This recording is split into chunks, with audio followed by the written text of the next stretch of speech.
മകനും ഗ്രാമവാസികളും തമ്മിലുണ്ടായ തർക്കം കാരണം ഒടുക്കം ഇല്ലാതായത് ഒരമ്മയുടെ ജീവനാണ്.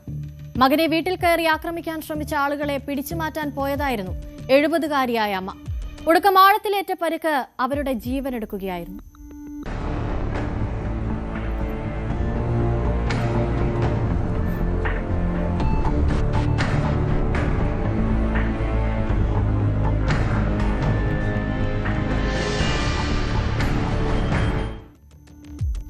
ഉത്തർപ്രദേശിലെ ബദൌണിൽ 70-കാരിയായ ജയദേവി എന്ന യുവതിയാണ് കൊല്ലപ്പെട്ടത്.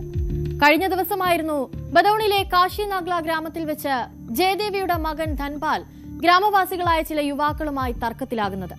ആ തർക്കമൊടുക്കം പകയായി മാറിയപ്പോൾ തലേദിവസം രാവിലെ ഇതേ യുവാക്കൾ ധൻപാലിനെ ആക്രമിക്കാനായി വീട്ടിലേക്ക് എത്തുകയായിരുന്നു.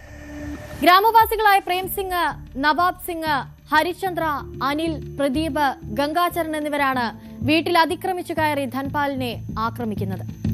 മകനെ ആക്രമിക്കുന്നത് കണ്ട് പിടിച്ചുമാറ്റാൻ എത്തിയതായിരുന്നു അമ്മയായ ജയദേവി. ഇതിനിടെയാണ് അക്രമി സംഘത്തിൽപ്പെട്ട ഒരാൾ വടികൊണ്ട് ജയദേവിയുടെ തലയിൽ അതിശക്തമായി അടിക്കുന്നത്. ശക്തമായ അടിയായതുകൊണ്ട് തന്നെ സംഭവസ്ഥലത്ത് തന്നെ ജയദേവി ബോധരഹിതയായി വീഴുകയായിരുന്നു. പിന്നീട് അല്പസമയത്തിനകം തന്നെ അവർ മരിക്കുകയും ചെയ്തു. ജയദേവി ബോധരഹിതയായി വീണതിന് പിന്നാലെ തന്നെ ഈ പ്രതികൾ സംഭവസ്ഥലത്ത് നിന്ന് ഓടി രക്ഷപ്പെടുകയാണ് ഉണ്ടായത്. വിവരം ലഭിച്ചതിനെ തുടർന്ന് പോലീസ് സ്ഥലത്തെത്തി മൃതദേഹം കസ്റ്റഡിയിലെടുത്ത് പോസ്റ്റ്മോർട്ടം പരിശോധനയ്ക്ക് അയച്ചു. ആന്തരിക പരിക്കുകളാണ് മരണകാരണമെന്ന് പോസ്റ്റ്മോർട്ടം റിപ്പോർട്ടിൽ സ്ഥിരീകരിച്ചതായാണ് പോലീസ് പറയുന്നത്.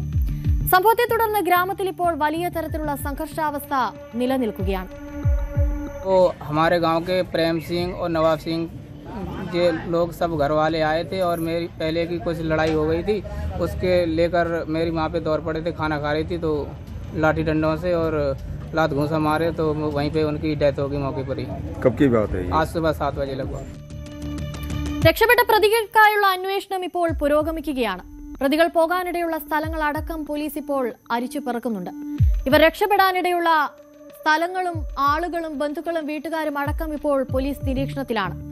കഴിഞ്ഞ ദിവസം സംഘർഷമുണ്ടാകാനുള്ള കാരണമടക്കം കൊല്ലപ്പെട്ട യുവതിയുടെ മകൻ ധൻപാൽ പോലീസിനോട് വിശദീകരിച്ചിട്ടുണ്ട്. ഇയാളുടെ പരാതിയിലാണ് പോലീസ് കേസെടുത്ത് അന്വേഷണം ആരംഭിച്ചിരിക്കുന്നത്.